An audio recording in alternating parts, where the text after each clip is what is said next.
Survivors of attempted murder, what's your story? Had a cousin of mine, who my aunt and uncle adopted from drug addicts, chase me around his house with a kitchen knife trying to slit my throat. His dad tackled and subdued him. I was around 12 or 13 at the time and I guess he was 16 or so. I just remember hyperventilating and the absolute panic I felt while my aunt drove me home. He later that year beat and strangled an 8-year-old in a construction site. He ended up confessing sometime later after the guilt got to him. He got out of prison this year and sent me a Facebook friend request. Gonna pass on that. Thanks. When I was 8, my father shot me in my sleep, shot and killed my brother in his sleep, and committed suicide. I lost all of my sight, my left eye, and my sense of smell. I survived the shot because the bullet entered from my right temple and exited out my left, instead of enter from the back of my head or my forehead. The bullet lodged into my left hand because my head was resting on my hand when I was sleeping.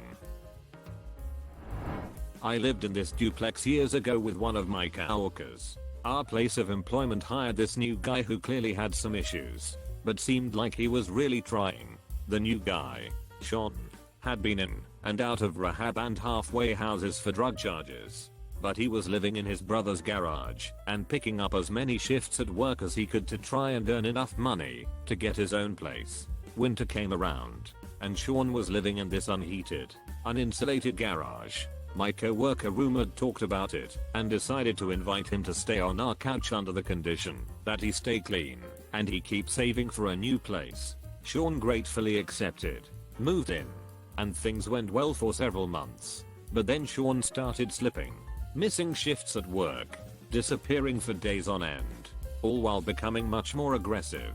Our suspicions were confirmed when one day my roommate walked in on Sean smoking meth on the living room floor. We promptly told Sean to gather his things and move out. A few weeks later, at about 1 AM I awake to someone pounding on the front door. I groggily get up and go answer it, and there is Sean, high as a kite and screaming. I quickly latched the outside wooden screen door and tried to talk Sean into leaving before I called the cops. After a few minutes without making any headway, I tell Sean I'm going to call the police and start shutting the inside door. Sean bursts through the wooden screen door like it isn't even there, which knocks me backwards over the arm of the couch. I land on the seating portion of the couch on my back, and Sean is on top of me, with both hands around my throat. I swung and hit him in the head and face as hard as I could, but he was a big guy and was so high that it didn't faze him. If anything, it tightened his grip around my throat. I quickly realized that I couldn't get him off me, so I kind of quit struggling and resigned myself to my fate. My vision started to get blurry around the edges and sounds started getting muffled. At first I felt sad that I wouldn't get to see my family again. But then I just started to feel at peace as I began slipping away. Finally I closed my eyes for what I thought would be the last time in my life. Suddenly I was able to draw a huge breath, and the weight of Sean's body was no longer pinning me down. I rolled off the couch gasping for air, and when I gained enough breath, I looked up to see my roommate, I shit you not, beating Sean around the head and face with a frying pan. She had heard the commotion and ran into the living room to see Sean choking me to death. So she grabbed a frying pan off the drying rack in the kitchen and started to hit him as hard as she could. We were eventually able to push Sean outside, where he sat on a bench on my porch crying until the police arrived. TL doctor, this got long. In college I got stabbed in the throat and lost over 1/3 of my blood and shoulder died.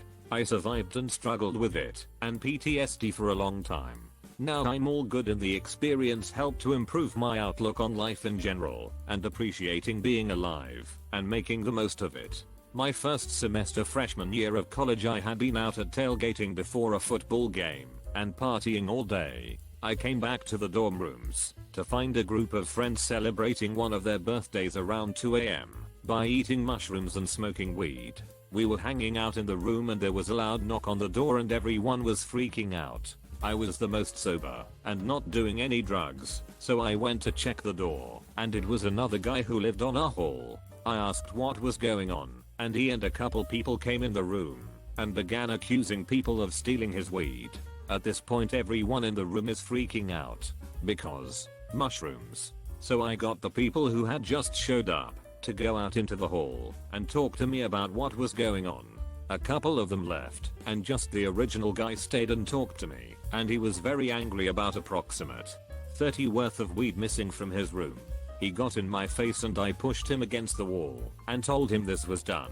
At this point he pushed my arm off of him and made a quick movement. I thought he had tried to punch me in the face, so I lunged forward and tried to do the same, but ended up falling to the ground. I fell on my back and noticed blood squirting everywhere and realized that he had stabbed me across my throat and through my cheek. At this point he was standing over top of me with an approximately 12-inch hunting knife that he had hidden under his sweatshirt. I wasn't able to move much or talk and was just clutching my throat.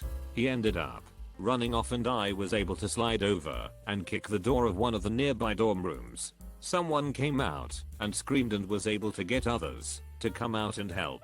By this point, there was lots of blood that had sprayed a few feet up the wall in all directions and a large pool on the floor. A number of people came out and put shirts around my neck and called 911. I was in and out laying on the floor of the hall, but do remember people saying that 911 thought it was a prank phone call and they wouldn't send an ambulance until they spoke with an RA from the dorm.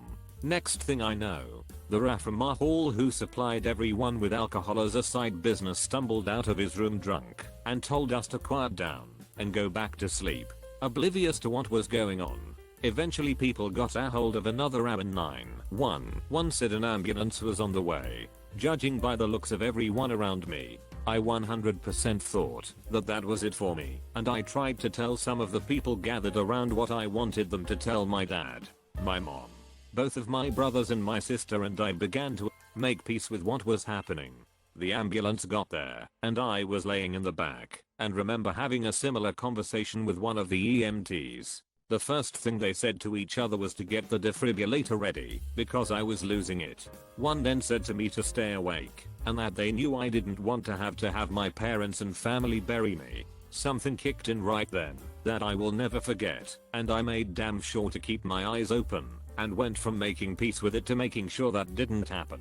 I got a blood transfusion at the hospital, and was sedated from what I can remember. But I woke up around 5 AM with 44 stitches across my throat and 10 across my cheek. My family was all there along with some friends from college, who met my parents over there after they made the 2-hour drive at 5 AM. After receiving the phone call from the police hospital in the middle of the night, the doctors told me that I had lost over 1/3 of my blood and that by all typical measures, I should have not made it through, and that they had never seen someone lose that much blood and live, and that the knife came within 1 millimeter of hitting my carotid artery, meaning I would bled out instantly. I do not know why or how that happened that way, but I feel pretty lucky because of it, and it has changed my outlook on life. This happened the week before exams, and instead of going home and pulling out like a lot of people wanted me to, I went to my exams looking like Frankenstein and passed all of them. I spent the next 4 years of my college career getting subpoenas every other month for the trial and dealing with a very long, complicated process for what was one of the most violent things that had happened in that area for a long time. Long story short, after 4 years of back and forth and appeals and an ongoing trial, we let the guy plead guilty to a lesser assault with a deadly weapon charge to be over and done with it. By that point, it was something I dealt with daily and still had PTSD issues and trouble coping with everything that had happened. He went to jail for a couple years and a long period of probation. But what happened after that I don't know, and was just glad to wash my hands of it and put the whole thing behind me. It isn't something I would wish on anyone, but it did 100% change my whole outlook on life. I will never take anything for granted or have any kind of regrets or be scared to talk to the girl that looks like she is out of my league, and am all for just going out and making my life happen.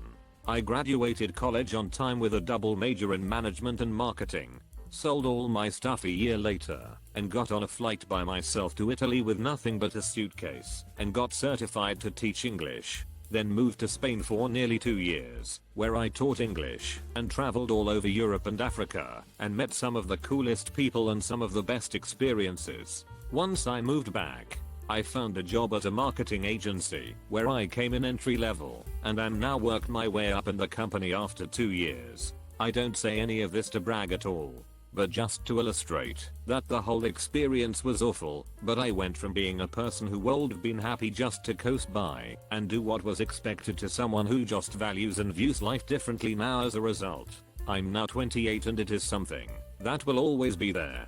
But I don't deal with the PTSD anymore and am at a point where I look forward to 12/3 now. The date it happened to do something to celebrate still being alive, and this year will be the 10-year mark and I'm proud of everything I have accomplished since then. Not really sure if it's attempted murder, but a ducker in the Bahamas mugged me and then tried to stab me after I handed over my wallet and phone. I swatted at his hand with the goodie bag I had from the party and ducking booked it while he tried to pull the knife out. I assume it must have gotten stuck on the shit inside. Anyways, in my terror, I leapt down a block of stairs I really didn't think I'd clear. Second later I hear skidding shoes on concrete, a swear and a crack.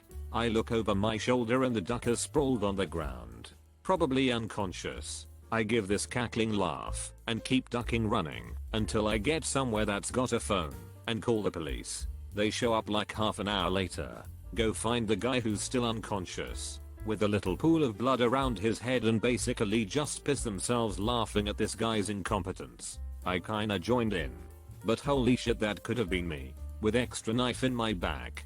Got my wallet and phone back eventually, with the cash missing. Ducking Bahamas. Consider subscribing if you enjoyed this video, and if you want to see more of Reddit Universe,